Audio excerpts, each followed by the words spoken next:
ಸನ್ಮಾನ್ಯ ಮಾನ್ಯ ಅಧ್ಯಕ್ಷ, ಸನ್ಮಾನ್ಯ ಸಭಾಧ್ಯಕ್ಷರೇ, ಒಟ್ಟಾರೆ ಈ ಪ್ರಯತ್ನ ಒಂದು ರಾಷ್ಟ್ರ ಮಟ್ಟದಲ್ಲಿ ಸನ್ಮಾನ್ಯ ಶಿವಕುಮಾರ್ ಅವ್ರಿಗೂ ಗೊತ್ತಿರ್ಬೋದು. ರೂಸಾ ಯೋಜನೆ ಬಂತು, ತಮಗೂ ಗೊತ್ತಿದೆ ಸರ್. ರೂಸಾ 1 ನಲ್ಲಿ ಇಡೀ ದೇಶದಲ್ಲಿ 8 ಕ್ಲಸ್ಟರ್ ಸಂಸ್ಥೆ, 4 ಯೂನಿಟರಿ ಯೂನಿವರ್ಸಿಟಿ, 4 ಯೂನಿಟರಿ ಸಂಸ್ಥೆ ಮಾಡಬೇಕು, 8 ಕ್ಲಸ್ಟರ್ ಯೂನಿವರ್ಸಿಟಿ ಮಾಡಬೇಕು ಅಂತ ನಿಶ್ಚಯವನ್ನು ಮಾಡಿ, ಅದರಲ್ಲಿ ಇಡೀ ದೇಶದಲ್ಲಿ ಸರ್ ಅದು 8 ಕ್ಲಸ್ಟರು 4 ಯೂನಿಟರಿ ಯೂನಿವರ್ಸಿಟಿ ಮಾಡಬೇಕು ಅಂತ ಇಡೀ ರಾಷ್ಟ್ರ ಮಟ್ಟದಲ್ಲಿ ರೂಸಾ ಯೋಜನೆ ಅಡಿಯಲ್ಲಿ ನಿಶ್ಚಯ ಆಗುತ್ತೆ. ರೂಸಾ 1 ಅದು 2013ರಲ್ಲಿ ಪ್ರಾರಂಭ ಆಗಿರುವಂಥದ್ದು. 2015ರಲ್ಲಿ ಅದು ಒಪ್ಪಂದ ಆಗುತ್ತೆ. 2015ರಲ್ಲಿ ಕೇಂದ್ರ ಸರ್ಕಾರದಲ್ಲಿ ರಾಜ್ಯ ಸರ್ಕಾರ ಮತ್ತು ಕೇಂದ್ರ ಸರ್ಕಾರ ಸೇರಿ ನಿಶ್ಚಯ ಆಗುತ್ತೆ. ಆ ನಿಶ್ಚಯ ಪ್ರಕಾರ ಮಹಾರಾಣಿ ಕಾಲೇಜನ್ನ ಕ್ಲಸ್ಟರ್ ಯೂನಿವರ್ಸಿಟಿ ಮಾಡಬೇಕು. ಅದಕ್ಕೆ MOU ರಾಜ್ಯ ಸರ್ಕಾರನೇ ಸೈನ್ ಮಾಡಿರೋದು. ಅದಕ್ಕೆ ವಿಶೇಷ ಅಧಿಕಾರಿನೂ ನೇಮಕ ಮಾಡಿರೋದು ರಾಜ್ಯ ಸರ್ಕಾರನೇ. ಮಂಡ್ಯದಲ್ಲಿ ಯೂನಿಟರಿ ಯೂನಿವರ್ಸಿಟಿ ಮಾಡಬೇಕು ಅಂತ ಸನ್ಮಾನ್ಯರೇ, ಈ ಶಿಕ್ಷಣದ ಬಗ್ಗೆ ನಿಮ್ಗೆ ಗೊತ್ತು ನೋಡೋದಿಲ್ಲ, ಹಾಗಾಗಿ ಒಂದು ಸ್ವಲ್ಪ ನೋಡ್ಕೊಂಬಿಡಿ. ಶಿಕ್ಷಣನೇ ಮುಖ್ಯ ಬೇಕಾಗಿರೋದು ಮಂಡ್ಯಕ್ಕೆ. ಮಂಡ್ಯ ಪರಿಸ್ಥಿತಿ ಏನಾಗಿದೆ ಅಂತ ನಿಮ್ಗೆ ಗೊತ್ತಿರಲಿ. ಹಾಗಾಗಿ ಯೂನಿಟರಿ ಯೂನಿವರ್ಸಿಟಿ ಆಗಬೇಕು ಅಂತ ಇಡೀ ದೇಶದಲ್ಲಿ ಸರ್ 12 ಸಂಸ್ಥೆ ಆಯ್ಕೆ ಆಗೋದು. ಅದರಲ್ಲಿ 2 ನಮ್ಮ ಕರ್ನಾಟಕದ್ದು, ಒಂದು ಮಹಾರಾಣಿ ಮತ್ತು Mandya university, Mandya college sir. ಅದನ್ನ ಪ್ರಕಾರವಾಗಿ 55 ಕೋಟಿ ಹಣವನ್ನ ಮಹಾರಾಣಿಯನ್ನ ಯೂನಿವರ್ಸಿಟಿಯಾಗಿ ಅಭಿವೃದ್ಧಿ ಮಾಡಲಿಕ್ಕೆ, ಇವಾಗ ನಮ್ಮವರು ಬೆಳಗ್ಗೆ ನಮ್ಮ ಭೈರತಿ ಸುರೇಶ್ ಅವರು ಕೇಳ್ತಾ ಇದ್ರು, ಏನು ನಮ್ಮ ಕ್ಷೇತ್ರಕ್ಕೊಂದು ಯೂನಿವರ್ಸಿಟಿ ಕೊಟ್ಬಿಡಿ ಅಂತ ಕೇಳ್ತಾ ಇದ್ರು. ಎಷ್ಟೋ ಜನಕ್ಕೆ ಇದು ಕಲ್ಪನೆ ಇರಲಿಲ್ಲ. ಈವನ್ ರಾಜ್ಯ ಸರ್ಕಾರ ಬಿಲ್ ಮಾಡಿದ್ರು, ಬಿಲ್ ಅವ್ರ ಕಾಲದಲ್ಲೇ ಪಾಸ್ ಆಯ್ತು. ಬಿಲ್ ಅವ್ರ ಕಾಲದಲ್ಲೇ ಪಾಸ್ ಆಗ್ತಿರ್ಬೇಕಾದ್ರೆ ಹಿಂಗ್ ಒಂದು ಸಂಸ್ಥೆ ಯೂನಿವರ್ಸಿಟಿಯಾಗಿ ಮಾಡ್ಬೋದು ಅನ್ನೋಂಥ ಕಲ್ಪನೆ ಇವನ್ ಸ್ವತಃ ಮುಖ್ಯಮಂತ್ರಿಗೆ ಇರಲಿಲ್ಲ ಸರ್. ಒಂದು ಸಂಸ್ಥೆ, ಒಂದು ಕಾಲೇಜು ಯೂನಿವರ್ಸಿಟಿ ಆಗ್ಬೋದು ಅನ್ನೋಂಥ ಎಷ್ಟೋ ಜನಕ್ಕೆ ಆ ಕಲ್ಪನೆ ಇಲ್ಲ. ಆದ ಕಾರಣ ಎಲ್ಲ ಒಂದ್ ಕಡೆ ಇದು ಮಾಡ್ಲಿಕ್ಕೆ ಸಾಧ್ಯನಾ, ಒಂದು ಕಾಲೇಜನ್ನ ಒಂದು ಯೂನಿವರ್ಸಿಟಿ ಮಾಡ್ಬೋದಾ ಅನ್ನೋಂಥ ಪ್ರಶ್ನೆಗಳು ಉದ್ಭವ ಆಗೋದು ಸಹಜ. ಅದು ಹೊಸ ಪದ್ಧತಿ, ಹೊಸ ಪ್ರಯತ್ನವಾಗಿತ್ತು. ಕೃಷ್ಣ ಬೈರೇಗೌಡರನ್ನು ಓದಿದ್ದಾರೆ. ಯಾವ ಬೇರೆ ದೇಶದಲ್ಲೂ ಅಫ್ಲೇಟಿಂಗ್ ಯೂನಿವರ್ಸಿಟಿ ಕಾನ್ಸೆಪ್ಟ್ ಇಲ್ಲ. ಯಾವ ಮುಂದುವರೆದ ರಾಷ್ಟ್ರಗಳಲ್ಲಿ ಎಲ್ಲೂ ಅಫ್ಲೇಟಿಂಗ್ ಕಾನ್ಸೆಪ್ಟ್ ಇಲ್ಲ ಸರ್. ಅಫ್ಲೇಟಿಂಗ್ ಕಾನ್ಸೆಪ್ಟ್ ನಮ್ಮ ದೇಶದಲ್ಲಿ ಆ ರೀತಿ ಸೌಕರ್ಯಗಳು ನಾವು ಕಟ್ಟಲಿಕ್ಕೆ ಆಗಿಲ್ಲ, ನಿರ್ಮಾಣ ಮಾಡೋಕ್ಕಾಗಿಲ್ಲ ಅನ್ನೋಂಥ ಕಾರಣದಲ್ಲಿ ಅಫ್ಲೇಷನ್ ಬಿಕಮ್ ಎನ್ ಎ ಕಾನ್ಸೆಪ್ಟ್. ಹಾಗಾಗಿ ಇದನ್ನೆಲ್ಲ ಸರಿಪಡಿಸ್ಲಿಕ್ಕೆ ದೇಶದಲ್ಲಿ ಎಲ್ಲ ಒಂದು ಕಡೆ ತಿಳುವಳಿಕೆಯನ್ನು ಮೂಡಿಸ್ಲಿಕ್ಕೋಸ್ಕರ ಯೂನಿಟರಿಯನ್ನ ಮಂಡ್ಯದಲ್ಲಿ ಮಾಡಿ ಅದು ಅಫ್ಲೇಟಿಂಗ್ ಆಗಬೇಕು ಅನ್ನುವಂಥ ಕಂಡೀಷನ್ ಇತ್ತು. When they were signing an MOU, Mandya ವಿಶ್ವವಿದ್ಯಾನಿಲಯನ ಅಫ್ಲೇಟಿಂಗ್ ಮಾಡಬೇಕು, ಮಹಾರಾಣಿನ ಅಫ್ಲೇಟಿಂಗ್ ಮಾಡಬೇಕು, ನೃಪತುಂಗವನ್ನ ರೂಸಾ 2 ಅಲ್ಲಿ ಇಡೀ ದೇಶದಲ್ಲಿ 3 ಸಂಸ್ಥೆ ಆಯ್ಕೆ ಆಗುತ್ತೆ. ಫರ್ಗುಸನ್, ಸೇಂಟ್ ಜೋಸೆಫ್ ಮತ್ತು ನಮ್ಮ ನೃಪತುಂಗ 3 ಸರ್. ರೂಸಾ 2 ಇಡೀ ದೇಶದಲ್ಲಿ ಆಯ್ಕೆ ಆಗೋದು. ಇದನ್ನು ಯೂನಿವರ್ಸಿಟಿ ಮಾಡಬೇಕು ಅಂತ ನಿಮ್ಮ ಕಾಲದಲ್ಲೇ ನಿಶ್ಚಯ ಆಗುತ್ತೆ. ಆ ಪ್ರಕಾರವಾಗಿಯೇ ಈ ಬಿಲ್ ಆಗಿರುವಂಥದ್ದು. ಅದು ಮುಂದುವರೆದಾಗಿ ಅದಕ್ಕೆ ಸೇರ್ಕೊಂಡಂತೆ ನಾವು ಪ್ರತ್ಯೇಕವಾಗಿ ಇನ್ನೊಂದು ಬೇರೆ ಬೇರೆ ಜಿಲ್ಲೆಯಲ್ಲಿ ಇವತ್ತು ಈ ಕಾರಣವನ್ನು ನಮ್ಮ ಪ್ರತಿಪಕ್ಷ ನಾಯಕರು ಬಹಳ ಸ್ಪಷ್ಟವಾಗಿ ವ್ಯಕ್ತಪಡಿಸಿದ್ದಾರೆ ಸರ್. ಇವತ್ತು ಯೂನಿವರ್ಸಿಟಿ ಸ್ಟಾರ್ಟ್ ಮಾಡ್ತಾ ನಮ್ಮ ಪರಮೇಶ್ವರ್ ಸಾಹೇಬ್ರನ್ನು ಇದ್ದಾರೆ. ಸರ್, ನೀವು ತುಮಕೂರು ಯೂನಿವರ್ಸಿಟಿ ಸ್ಟಾರ್ಟ್ ಮಾಡ್ತಾ ಎಷ್ಟು ದುಡ್ಡು ತೊಗೊಂಡೋಗಿದ್ರಿ ಸರ್? ಯಾವ ಬಿಲ್ಡಿಂಗ್ ತೊಗೊಂಡೋಗಿದ್ರಿ ಸರ್? ಯಾವ ಕಟ್ಟಡ ತೊಗೊಂಡೋಗಿದ್ರಿ ಸರ್?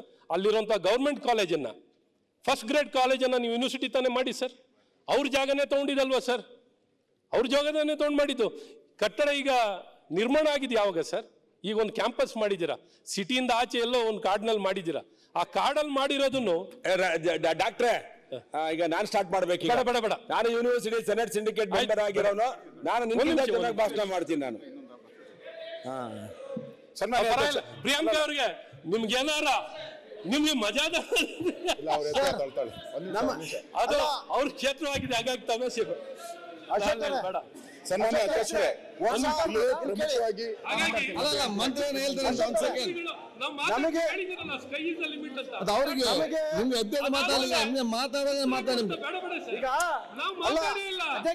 ಅವರು ಮಾತಾಡ್ತಿದ್ದಾರೆ.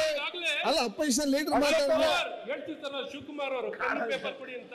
ಪೆನ್ನು ಪೇಪರ್ 2 ನಿಮ್ಗೆ ಕೊಟ್ಬಿಟ್ಟಿದ್ದೀನಿ. ಅಲ್ಲ ಅಶೋಕ್ ಹೊಸ ಯೂನಿವರ್ಸಿಟಿ ನೀವೇನ್ ಬರೀತಿರೋ ಆ ಬರ್ದಿರೋದ್ರ ಬಗ್ಗೆ ನಾವು ಮಾತಾಡ್ತಾ ಇದೀವಿ ಹೊರತು ಪೆನ್ನು ಪೇಪರ್ 2 ಇಲ್ಲ. ನಾವು ಬರೀಲಿಕ್ಕೆ ಆಯ್ತು. ಸುಧಾಕರ್ ಅವರು, ಶಿವಕುಮಾರ್ ಅವರು, ಕೂತ್ಕೊಳ್ಳಪ್ಪ ನೀನು. ಅವರಿಗೆ ನೀವಿಬ್ರೇ ಮಾತಾಡ್ಬೇಕಲ್ಲ. ಆಯ್ತು, ಮುಗಿತಲ್ಲ ಅವ್ರು ಏನಿಲ್ಲ ಸರ್, ನಾವೇನ್ ಹೇಳಕ್ ಇಷ್ಟಪಟ್ಟಿದ್ದು ಇಷ್ಟೇ. ಇದೆಲ್ಲವೂ ಪ್ರಾರಂಭ ಆಗಿ ಒಂದು ವ್ಯವಸ್ಥಿತವಾಗಿ ಎಲ್ಲಾ ಜಿಲ್ಲೆ ಒಂದು ಅವಶ್ಯಕತೆ ಇತ್ತು. ಇದುವರೆಗೂ ಮಾತಾಡಿ, ನೀವು ಮಾತಾಡಿದ್ರೆ ಅಕ್ಕಮಹಾದೇವಿ ಯೂನಿವರ್ಸಿಟಿ ಸ್ಟಾರ್ಟ್ ಮಾಡ್ತಾ ಎಷ್ಟು ದುಡ್ಡು ಕೊಟ್ರು? ಆಯ್ತದಲ್ಲ ಅವ್ರು ಎಲ್ಲ ಯೂನಿವರ್ಸಿಟಿ ಸ್ಟಾರ್ಟ್ ಮಾಡ್ತಾ ಮಾತಾಡ್ತಾರೆ. ಈಗ ಯಾವ ಪರಿಸ್ಥಿತಿಯಲ್ಲಿ ಸ್ಟಾರ್ಟ್ ಆಯ್ತು? ಬೆಂಗಳೂರು ನಾರ್ತ್ ಯೂನಿವರ್ಸಿಟಿ ಯಾವ ರೀತಿ ಸ್ಟಾರ್ಟ್ ಆಯ್ತು, ಅಥವಾ VTU ಯಾವ ರೀತಿ ಸ್ಟಾರ್ಟ್ ಆಯ್ತು, ರಾಜೀವ್ ಗಾಂಧಿ ಯೂನಿವರ್ಸಿಟಿ ಬಗ್ಗೆ ಮಾತಾಡ್ತಿದ್ರು, ಅಶೋಕ ಜಾಗ ಎಷ್ಟು ಹಣ ಕೊಟ್ಟಿದ್ರು, ಯಾವ ಕಟ್ಟಡ ಕೊಟ್ಟಿದ್ರು, ಯಾವ ಕಟ್ಟಡ ಕೊಟ್ಟಿದ್ರು? ಯೂನಿವರ್ಸಿಟಿ ಮಾಡೋದಕ್ಕೆ ನಮ್ದು Rajiv Gandhi university of health science ಈ ರೀತಿ ನಾವು ಪ್ರತಿಪಕ್ಷನಾಗಿ ಮಾತಾಡೋ ಅವಕಾಶ ಯಾಕೆ ರೀತಿ ಮಾತಾಡ್ತೀವಿ?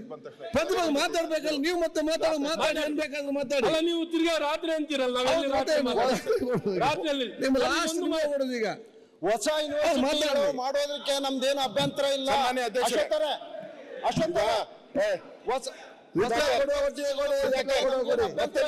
ಜಗಳ ಬೇಡ, ಜಗಳ ಬೇಡ. ನಾ ಮಾತಾಡಿದ್ಮೇಲೆ ಉತ್ತರ ಕೊಡಿ. ಜಗಳ ಆಡ್ತೀರಾ? ಕೊಡಕ್ ಸ್ಯಾಲ್ರಿ ಇಲ್ಲ. ಸನ್ಮಾನ್ಯ ಅಧ್ಯಕ್ಷರೇ, ಶಿವಕುಮಾರ್ ಯೂನಿವರ್ಸಿಟಿಗಳಿಗೆ ಕೊಡಕ್ ಸ್ಯಾಲ್ರಿ ಇಲ್ಲ. ಸನ್ಮಾನ್ಯ ಯೂನಿವರ್ಸಿಟಿ ಸ್ಟ್ರೆಂಥನ್ ಮಾಡೋಗ್ಬಿಟ್ಟು ಇದು ಈ ಪ್ರಯೋಗ ಏನಿತ್ತಲ್ಲ, ಯೂನಿವರ್ಸಿಟಿ ಪ್ರಯೋಗ ಏನಿತ್ತಲ್ಲ, ಅದು ಏನ್ ಬಿಜೆಪಿದಲ್ಲ ಪ್ರಯೋಗ, ನಿಂತೋಗಿದೆ, ಕಾಂಗ್ರೆಸ್ಸಿನ ಪ್ರಯೋಗ. ಅದು ಕಾಂಗ್ರೆಸ್ ಅವರು ಹಿಂದೆ ಈ ಪ್ರಯೋಗವನ್ನ ಮಾಡಬೇಕು ಅಂತ ಪ್ರಾರಂಭ ಮಾಡಿದವರೇ ಕಾಂಗ್ರೆಸ್ ಅವರು. ಕೂತ್ಕೊಳ್ಳೋಣ, ಆಮೇಲೆ ಅವ್ರನ್ನ ಎಬ್ಬಿಸ್ತೀನಿ, ಆಮೇಲೆ ಎದೋಳಿ ಕೂತ್ಕೊ. ಬೇಕಾದ್ರೆ ಸರ್ ಚರ್ಚೆಗೆ ಅವಕಾಶ ಕೊಡಿ ಸರ್. ನೆಕ್ಸ್ಟ್ ಪಾಪ ಹೆಂಗ ಆಗುತ್ತೆ ಅಂತ ನಿಮ್ಮನ್ನು ಮತ್ತೆ ಅವ್ರ ಇಬ್ಬರನ್ನ ನಮ್ಮ ಚೇಂಬರ್ ಕಲಿಸ್ತೇನೆ, ಅಲ್ಲಿ ಕೂತ್ಕೊಂಡು ಚರ್ಚೆ ಮಾಡುವ. ಇವರ ತಲೆಯನ್ನೆಲ್ಲ ಹಾಳು ಮಾಡಬೇಡಿ, ನೀವು ಚರ್ಚೆ ಮಾಡಿರಿ. ಸನ್ಮಾನ್ಯ ಅಧ್ಯಕ್ಷರೇ, ನಿಮ್ಗೂ ಶಿಕ್ಷಣದ ಬಗ್ಗೆ ಕಾಳಜಿ ಅಲ್ಲ? ಶಿಕ್ಷಣ ಅನ್ನೋದು ನಿಮ್ ಫೇವರೇಟ್ ಸಬ್ಜೆಕ್ಟ್. ಸನ್ಮಾನ್ಯ ಅಧ್ಯಕ್ಷರೇ, ಇದು ಒಂದು ಹೊಸ ಪ್ರಯೋಗ. ಇದೇನು ಬಿಜೆಪಿ ಪ್ರಯೋಗ ಅಂತಲ್ಲ. ಶಿಕ್ಷಣ ಅಂದ್ರೆ ಕಾಂಗ್ರೆಸ್ ಅವ್ರಿಗೂ ಬೇಕು. ಕಾಂಗ್ರೆಸ್ಸಿನ ಪ್ರಯೋಗನ ಕೂಡ ಇದರಲ್ಲಿದೆ, ಇಲ್ಲ ಅಂತ ಹೇಳಿಲ್ಲ. ಹಿಂದೆ ಶ್ರೀ ರಾಹುಲ್ ಗಾಂಧಿಯವರ ಪರಮಾಪ್ತರು ಸ್ಯಾಮ್ ಪಿತ್ರೋಡ್ ಅವರು ಜ್ಞಾನ ಆಯೋಗದಲ್ಲಿದ್ದರು. ಜ್ಞಾನ ಆಯೋಗದಲ್ಲಿ ಅವರಿದ್ರು ಸ್ಯಾಮ್ ಪಿತ್ರೋಡ್ ಅವರು. ಇದು ಅವ್ರ ಕಲ್ಪನೆ ಕೂಸಿದು. ಸಂಯೋಜಕ ವಿವಿಗಳಾಗಿ ಮಾರ್ಪಡಬೇಕು ಈ ಪ್ರಯೋಗವನ್ನ ಹಿಂದಿಯ ಆಶಯ ಅವ್ರದ್ದು. ಅಂದ್ರೆ ಹೆಚ್ಚು ವಿಶ್ವವಿದ್ಯಾಲಯಗಳು ಬರಬೇಕು ಅನ್ನೋದು ಕೂಡ ಸ್ಯಾಮ್ ಪಿತ್ರೋಡ್ ಅವರ ಒಂದು ಆಸೆ. ಯಾವುದು ಜ್ಞಾನ ಆಯೋಗದಲ್ಲಿ ಅವ್ರು ಹೇಳಿದ್ದಾರೆ, ಕಾಂಗ್ರೆಸ್ ಅವರು ಹೇಳಿದ್ದಾರೆ. ಮತ್ತೆ ಉನ್ನತ ಶಿಕ್ಷಣ ಸಚಿವರಾದಂತ ಬಸವರಾಜ ರಾಯರೆಡ್ಡಿ ಅವರು ಅವಶ್ಯಕತೆ ಇಲ್ಲ ಅಂತ ಹೇಳ್ತೀರಾ. 2016 ಬಸವರಾಜ ರಾಯರೆಡ್ಡಿ ಅವರು ಉನ್ನತ ಶಿಕ್ಷಣ ಸಚಿವರಾದಾಗ 2 ವಿವಿಗಳನ್ನ ಪ್ರಾರಂಭ ಮಾಡಿದ್ದಾರೆ. 2 ವಿವಿಗಳು ಪ್ರಾರಂಭ ಮಾಡಿದ್ರೆ ಅವರು ಕಾಂಗ್ರೆಸ್ ಅವರು, ರಾಯರೆಡ್ಡಿಯನ್ನು ಕಾಂಗ್ರೆಸ್ ಅವರೇ. ನಾನು ಈಗಾಗಲೇ ಹೇಳಿದ್ದೀನಿ, ಯೂನಿವರ್ಸಿಟಿಗೆ 55 ಕೋಟಿ ನೆರವು ಕೂಡ ಕೊಟ್ಟಿದ್ದಾರೆ. ಮಂಡ್ಯದಾಗಬೇಕಾದ್ರೆ ಅವತ್ತಿನ ಮಂಡ್ಯದ ಗಂಡು ಅಂಬರೀಷ್ ಅವರ ಪ್ರಯತ್ನ ಬಹಳ ಇದೆ, ನೆನ್ಸ್ಕೊಬೇಕು ನಾವು. ಅಂಬರೀಷ್ ಅವರ ಪ್ರಯತ್ನ ಬಹಳ ಇದೆ ಇದರಲ್ಲಿ, ಆ ಯೂನಿವರ್ಸಿಟಿ ಆಗ್ಬೇಕಾದ್ರೆ. ಈಗ ಅಂಬರೀಷ್ ಅವರು ಇಲ್ಲ, ಯಾರು ಕಾಪಾಡೋದು? ಉಳಿಬೇಕಲ್ಲ ಯೂನಿವರ್ಸಿಟಿ. ನಾನು ಅದಕ್ಕೆ ಇವತ್ತು ಇದರಿಂದ ಏನಾಗುತ್ತೆ, ಹೆಣ್ಣು ಮಕ್ಕಳ ಮೇಲೆ ಜಾಸ್ತಿ ಪ್ರಭಾವ ಆಗೋದು. ಗಂಡು ಮಕ್ಕಳಿಗೆ ಸ್ವಲ್ಪ ಡಿಸ್ಟೆನ್ಸ್ ಇದ್ರು ಹೊರಟೋಗ್ತಾರೆ, ಅವರು ದೂರ ಇದ್ರು ಹೊರಟೋಗ್ತಾರೆ. ಹೆಣ್ಣು ಮಕ್ಕಳಿಗೆ ನೋಡಿದ್ದೀರಾ ನೀವು, ಹಳೆ ಮೈಸೂರು ಇರ್ಬೋದು, ಯಾವುದೇ ಉತ್ತರ ಕರ್ನಾಟಕ ಎಲ್ಲ ಇರ್ಬೋದು, ದೂರ ಅಂದ ತಕ್ಷಣ ಮನೆಯಲ್ಲಿ ಯಾರು ಕಳಿಸಲ್ಲ ಹೆಣ್ಣು ಮಕ್ಕಳನ್ನ. ಅದರಿಂದ ಆ ಹೆಣ್ಣು ಮಕ್ಕಳ ಒಂದು ವಿದ್ಯಾಭ್ಯಾಸ ಕುಂಠಿತ ಆಗ್ತೈತಿ. ಇದರಿಂದ ನಿಮ್ಗೆ ಜಸ್ಟ್ 240 ಕೋಟಿ 250 ಕೋಟಿ ಅಷ್ಟೇ ಖರ್ಚಾಗೋದು. ಯಾವ ಯೋಜನೆ ನೀವು ಕರೆಕ್ಟ್ ಅಂದಿದ್ರೆ ಅದು ಕರೆಕ್ಟೇ. ನೋಡಿ ಸರ್, ನೋಡಿ ಕೆಲವರಿಗೆ ಈಗ ಒಳ್ಳೆ ಸಬ್ಜೆಕ್ಟ್. ಪಾಪ ನೀವು ನಿಮ್ಮ ಸರ್ಕಾರದ ಅವಧಿಯಲ್ಲಿ ಅಶ್ವತ್ಥನಾರಾಯಣ ಮಂತ್ರಿ ಆಗಿದ್ರು, ನೀವು ಮಂತ್ರಿ ಆಗಿದ್ರು, ಇದನ್ನ ತಂದಿದ್ದೀರಿ. ಅದು ನಿಮ್ದ ಕಾನ್ಸೆಪ್ಟು, ಏನು ತೊಂದರೆ ಇಲ್ಲ. ವಿದ್ಯಾರ್ಥಿಗೂ ಯೂನಿವರ್ಸಿಟಿಗೂ ಏನು ಸಂಬಂಧ?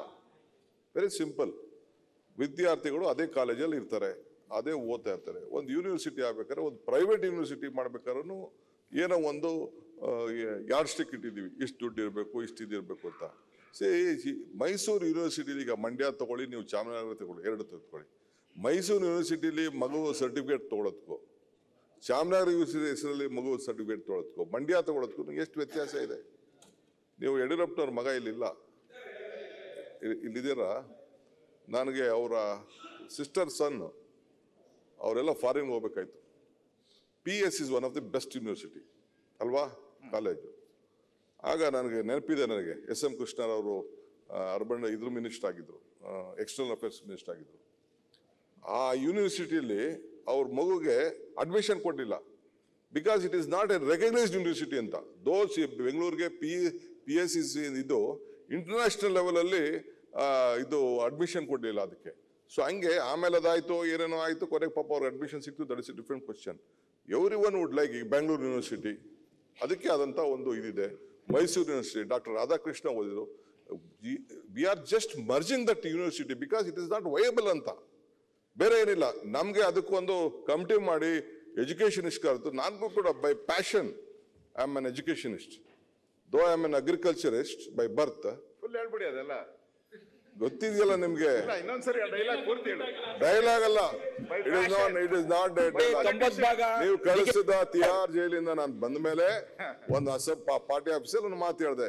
By birth I am an agriculturist, by profession I am A business man, by choice I am an educationist, by passion I am A politician ಅಂತ. ಸೊ ನಾನು ಓದ್ಲಿಲ್ಲ, ನಾ ಫೈನಲ್ ಓದುವಾಗೇನೆ ನನಗೆ ಟಿಕೆಟ್ ಅಸೆಂಬ್ಲಿ ನಿಂತ್ಕೊ ಅಂತ ಹೇಳ್ಬಿಟ್ರು ನಮ್ಮ ಪಾರ್ಟಿಯವರು.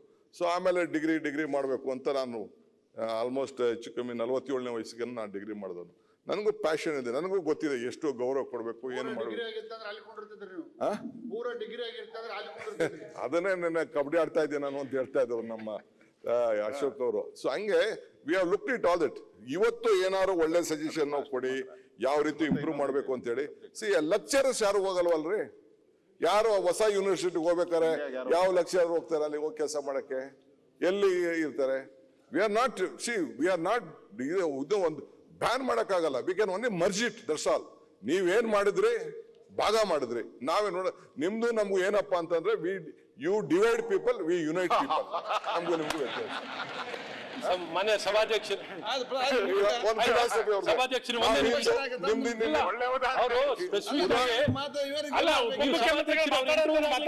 ಪ್ರತಿಪಕ್ಷ ಉಪಮುಖ್ಯಮಂತ್ರಿ ಅವ್ರು ಕೇಳಿದರೆ, ನಾನು ಈ ಕಡೆಯಿಂದ ಸಭಾಧ್ಯಕ್ಷರೇ ಅವ್ರು ಕೇಳಿದ್ರು ಮಂಡ್ಯ ಯೂನಿವರ್ಸಿಟಿ ಅಥವಾ ಬೇರೆ ಬೇರೆ ಯೂನಿವರ್ಸಿಟಿ ಮಾಡೋದ್ರಿಂದ ಆ ವಿದ್ಯಾರ್ಥಿಗೆ ಏನು ಅನುಕೂಲ ಅಂತ ಕೇಳಿದ್ದಾರೆ.